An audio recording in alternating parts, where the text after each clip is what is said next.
Salutări tuturor și bine am găsit la un nou tutorial. Astăzi o să învățăm cum să mânuiem fișierele în FTP. Iar pentru asta vom avea nevoie de softul FileZilla. O să vă arăt imediat cum să-l luați. Deschidem rapid Google-ul, scriem FileZilla. Este prima. Descărcăm clientul. După ce am descărcat clientul, o să vă întrebați cum vă conectați. Așa arată clientul.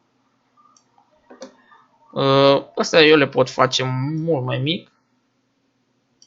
Ok, mult mai mici mă refeream. Acum o să ne logăm. Era autocompletarea de la un client care a avut probleme mai devreme. O să ne logăm cu parola.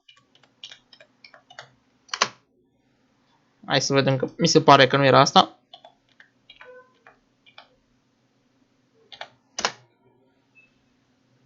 Ok.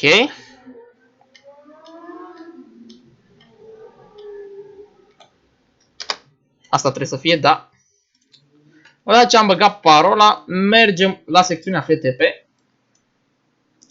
Ni se dă IP-ul cel pe care îl folosim ca și conectare. Folosim userul de aici și desigur parola noastră, care iar este destul de ciudată.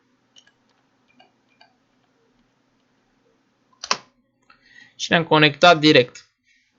Acest server este oferit pentru clienți, deci are deja niște fișiere generate. Am aici folderul de plugins, jar și etc.